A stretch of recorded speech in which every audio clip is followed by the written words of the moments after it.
Hello बच्चों, आज मैं आपको दिखा रही हूँ आपकी कक्षा का पाठ 2 स्मृति, जिसके लेखक है श्री राम शर्मा। इसके 17 अति लघु, 15 अति लघु और 2 थोड़े से बड़े हैं प्रश्न उत्तर। तो ये प्रश्न आपके सामने है, इसे ध्यान से पढ़िए और इसका उत्तर लिखने का प्रयास कीजिए। पहले आप लिखिए, फिर मैंने इसकी जो उत्तरमाला दी है उससे अपने उत्तर की जांच करें कि कितने सही हैं और कितने गलत। अब हम देखते हैं बच्चों इसकी उत्तरमाला। पहला क्वेश्चन था, लेखक के साथ ये घटना कब घटी? जब वे 11 वर्ष की अवस्था में थे तब ये घटना घटी थी। जब लेखक बड़े भाई ने लेखक को बुलवाया तब वह क्या कर रहा था? तो जब बड़े भाई ने लेखक को बुलवाया था तो वह अपने साथियों के साथ झरबेरी से बेर तोड़कर खा रहा था। घर पहुंचते ही लेखक को बड़े भाई साहब ने क्या काम दिया? 3 चिट्ठियां जो थी उनको मक्खनपुर डाक खाने में डालकर आने का काम दिया। मक्खनपुर डाक खाने जाते समय लेखक ने अपने साथ क्या क्या चीज़ें ली?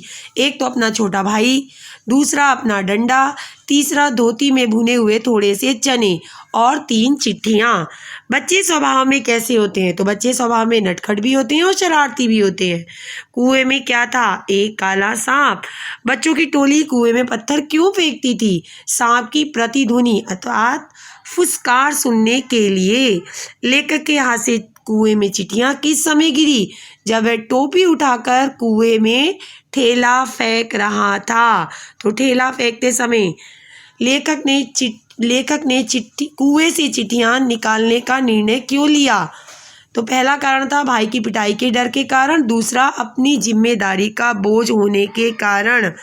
लेखक किसके सहारे कुएं में उतरा था? अपनी धोतियों से बनी रस्सी के सहारे। सांप का ध्यान बटाने के लिए लेखक ने क्या युक्ति अपनाई?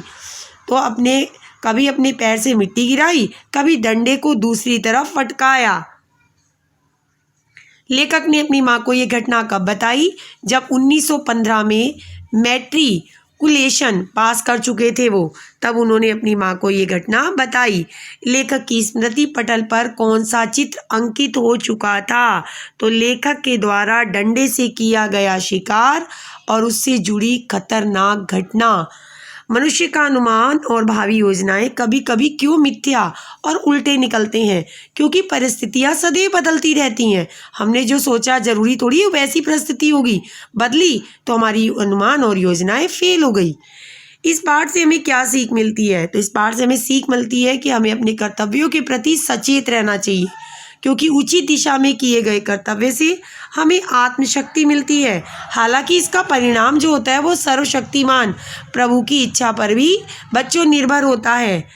कुएं में गिरी चिट्ठियां निकालकर लेखक ने हमें अपना कैसा परिचय दिया? कि वह बहुत बुद्धिमान है, जिम्मेदार है, कर्तव्यनिष्ठ है और साहसी है।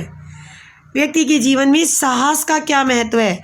तो साहस के माध्यम से बच्चों मनुष्य अपनी परेशानियों का सामना करने तथा जोखिम लेने के लिए तैयार रहता है।